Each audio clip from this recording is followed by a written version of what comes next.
And when you have a negative mold of that, that's what you put the fiberglass in.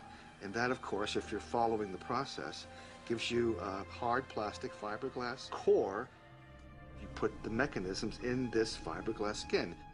I saw the understructure for Chucky, and there were a number of mechanisms for subtle things happening in the face.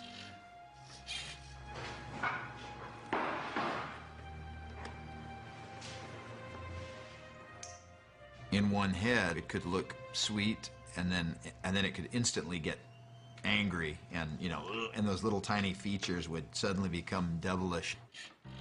There's one puppeteer that just does the eyes.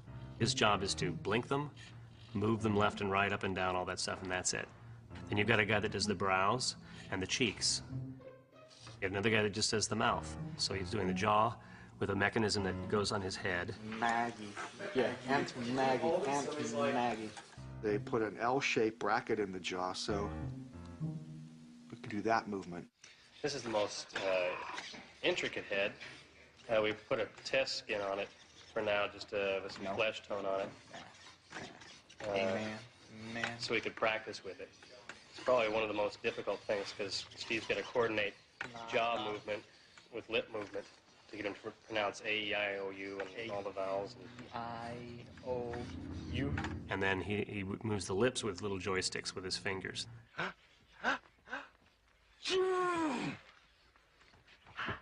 Sleepy Gesundheit. So there's 3 people that just work Chucky's face.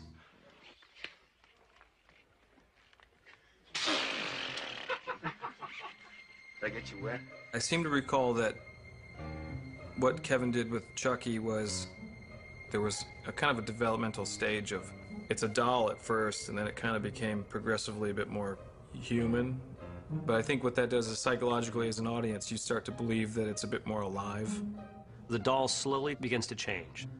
It becomes more human. So that the skin quality had to change. It had to go from shiny plastic, toy-like, into more fleshy looking, more human. It had to have little moles and freckles on it. His eyes got deeper.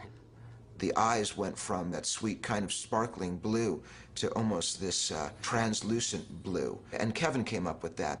Brad has great piercing blue eyes, so we wanted to replicate that. They immediately almost suggest something evil because you can almost see through the blue. We even talked about putting beard shadow on him, but we decided against that, go mustache or something, but we opted not to do that. It follows the line of thinking that we teach the special makeup effects students. What do I need to see to make me believe that what I'm seeing is really happening? So if you can give life to this piece of rubber, the impression of life is there. Within the makeup effects world, there is kind of a community of artists that are constantly kind of pushing the envelope for the majority of things. So you do different techniques. I remember being in Kevin's shop and being impressed by the work that was there. And I remember him showing us the walking Chucky.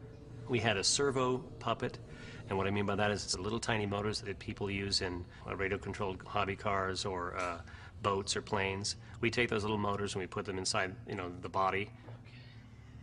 Today, if we're building any kind of animatronic character and it has a flaw in it, you know that the digital guy can come back later and fix it. Back in the 80s, there was nothing like that, so everything had to be perfect because it couldn't be fixed by CGI.